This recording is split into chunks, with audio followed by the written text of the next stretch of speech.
Jay, Hag Sameach Purim. Hag Sameach, darling. Just in case you wondered that we've lost our minds here, this is a wonderful ceremony and celebration during this season of Purim when kids dress up in all kinds of costumes. Not just kids, even kids our age. Yeah. And we went out of our house. It's a 3-day feast here in Jerusalem. And when we went out of our house and walked through the neighborhood, and there coming down the street were 12 or 15 teenage boys just dressed in their skin. Actually, it's, you know, it's cold this time of year. And white outfits with halos and pink wings. They were a company of virtual angels. And across the street were coming 3 gladiators dressed in their swimsuits and their plastic swords, and they had fabric tablecloths thrown over their shoulders as capes. It was just marvelous. But why do we dress like this? Why did you and I go downtown Jerusalem and stroll the streets, not only with this on our face, but a whole outfit on? Why did we do that? Well, Purim is a commemoration of the time when God gave deliverance to the children of Israel in Persia through the intervention of one young lady by the name of Esther, and her Hebrew name is Hadassah. And the reason why we wear these costumes is because during this time of year, nothing is as it seems. Yes, and it's... Why is that? Why is that? Because during the time of Queen Esther, when there was a tremendous, revolt going on in the palace, and the Jewish people were to be slaughtered house by house across the, not just this one nation of Persia, but Persia, of course, ruled the known world at that time. The entire people were to be destroyed. So it was an incredible threat of the Jewish people. It was just like in the time of Hitler. He wanted to destroy all the people and got to 1/3 of them. But in the time of Esther and Mordecai and Haman and the king, it was exactly all the Jews were going to be destroyed. Yes, and everyone. The interesting thing was that the king was ready and had was sending out letters to all the provinces, 123 provinces, to tell them to kill the Jews in each province just because they were Jews. And of course, this was secret. This was all secret. And Mordecai had gotten wind of it and went to his niece, the Queen Esther, and said, if you have been brought to the kingdom for such a time as this.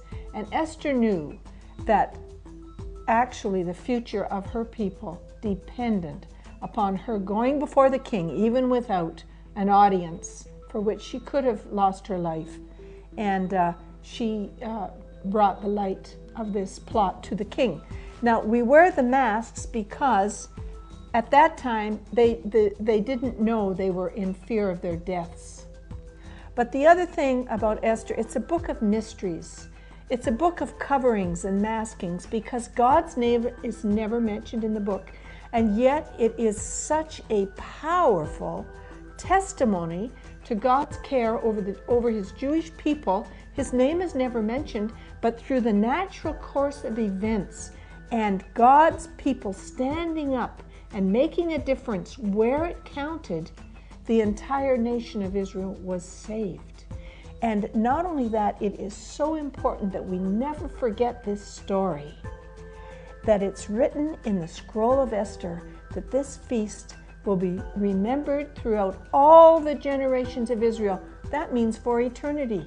It will be a feast that will be enjoyed, really enjoyed, because you get to play forever, because it reminds us of the faithfulness of our God. Yes, just so that our viewing audience might know that it is Jay and Meridel, really, we're here.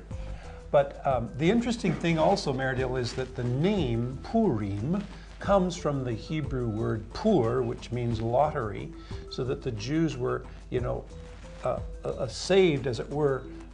There was going to be a lottery over them and who would be saved. And similarly, the word Yom Kippurim has the similar sound and meaning because remember the two scapegoats, the two goats, had to be chosen by lottery.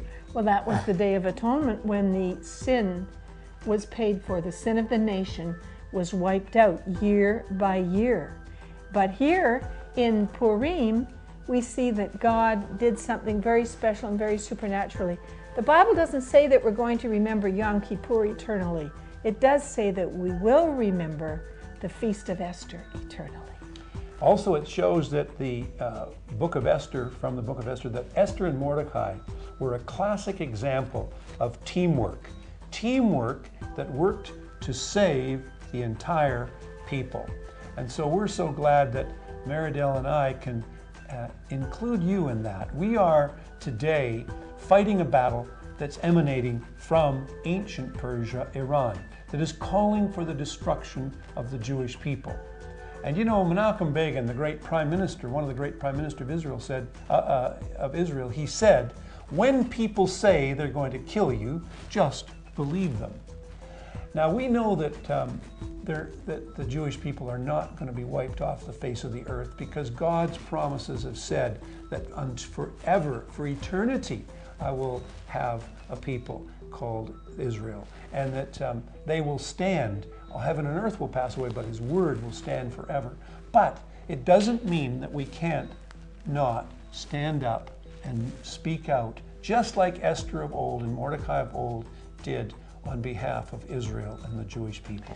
Well, Jay, I love the humor of the Bible, because the book of Esther is really a book of humor. It's a book of history, it's a book of tragedy being averted, but behind it all you can almost hear God laughing. The psalm says, "He who sits in the heavens laughs." And we were in our mall, and here are all of these young people. We had Santa Claus, we had Tinkerbell, we had the angels, we had all kinds of people walking around, and we were rejoicing and laughing and praising God. And here, the world is calling for the demise of Israel. Anti-Semitism is as high now as it has ever been in history. Israelis are being boycotted intellectually and in the sports world and in every other way. We are so unpopular. And yet here we are in the middle of this incredibly difficult time, and we're walking around rejoicing and laughing because we know the story. We know the end of the book. We have faith in the power of God's choice. He said, "You are my chosen people." Amen. Not because we're good, not because we're better, but because He has a plan and He has a purpose for this people in this nation to be a blessing to the world, to send light out from Zion, to send the word of the Lord from Zion. And that's why we rejoice today, and that's why I'm putting my mask back on, because I'm rejoicing in the final outcome of God's history. It's His story. Amen. Well, ladies and gentlemen, as we put our masks back on, will you rejoice with us?